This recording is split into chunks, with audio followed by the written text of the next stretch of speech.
on, last 3 hours. Last 3 hours of the big visit.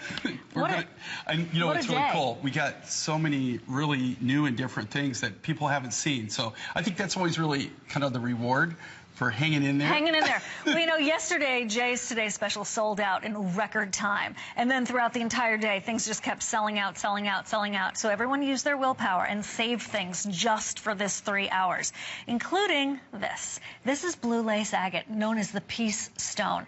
It has amethyst, which is that stone known to balance you mind, body, and spirit. And it's been put together in sterling silver with an option on getting some earrings to go with. And it's 4 months at $42.48. All genuine blue lace agate. You know, what's really funny with blue lace agate, you only find it in one location that I'm aware of. You know, somebody told me one time, oh no, there's, you know, blue lace agates, and it comes from many sources, and I'm like, okay, where? Because I'd like to find another spot. I've only been to one mine, and I was told that, you know, that was the mine. I haven't seen it from anybody else anyway. I know it all comes from that deposit that I have here, but what makes blue lace agate valuable and recognizable is, like you said, you know, in the Smithsonian, have you seen the ball in the Smithsonian? Yeah. Very okay. Cool. Yeah, you know, they donated that. It's the Stone of World Peace. They did a whole promotion thing on it. A whole exhibit. In the 60s and the 70s. And as far as I know, it only comes from that one location. It's in South Africa, and it's in a little town called Springbok. And when we came in and we landed, the very first time I ever went in there. Oh, right. The next time, you know, the other times I've been in, I've actually driven. But when we first went into it, we landed. And I remember when I set the plane down, literally I had a foot on each side for the wheels. Oh. It was a tight runway. So if I would have had a little bit bigger plane, I would have been landing in the dirt, which would have been okay. It was flat, but it's not an international airport. That's for sure. So you flew into the location where this was mined? Yeah, we flew into the airport there. If you can call it an airport. Is that the one with the boulder on the end of the runway? No, that was another one. Okay. That was in Namibia. Yeah, that's an interesting story, honey. Yeah. Well, why would you put a boulder, and I'm talking the size of a house at the end of a runway? Didn't make a lot of sense, but they did.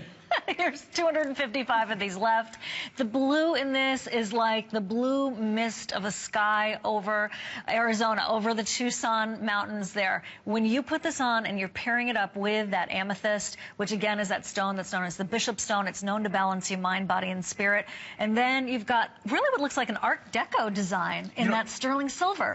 What it is it's kind of like a contemporary cross design. Yes, we were trying to do something. You know, we always try to. We get a lot of requests for more and more kind of like cross motifs, and so this was something kind of, that it's not a true cross, but it was kind of like an interpretation of a cross design, a cross silhouette. So I really like that, and I love the fact if you look at this and you look at the quality of the blue lace, there's a lot of blue lace agate on the wholesale market right now, but I will tell you, there's not very much of the blue lace of this quality. We go through a lot, and we churn down an unbelievable amount of this material because most of it is just blue now. It's really hard to actually get the material that has the lacing in it, and that's what makes blue lace agate what it is. I mean, it's just like the malachite, right? The tree rings of the malachite. Yeah, where you've got, like, when you've really got the nice lacing in the malachite, you've got that. That's what really kind of gives it that, the quality. And so it's really hard to get this right now, believe it or not. It's hard to get it and get it in any kind of quantity and any kind of quality. The Swanson family is still mining it. George, of course, is not mining it anymore, but his nephew has taken it all over, and they've really put a lot of money into benching it out, making it safe, and you could see the material, you could see where they're going with it. But the thing is what they did, they just mined it, and they just kept following the vein and kept going down. And so they got so much overburden now, it's not really safe to mine it. So now they're going in and they're doing what they call benching, which is they go in terraces? And terrace it and move it out. And that way, if you do get something that comes off the hill or comes off the mountain, it stops instead of coming down into the bottom of the mine. Okay, that sounds safer. That's good. There's really no rules and regulations there. Exactly. But in America, you would have to do that. Well, we're glad that we have these for you, and we have about more people on the line than we have 200.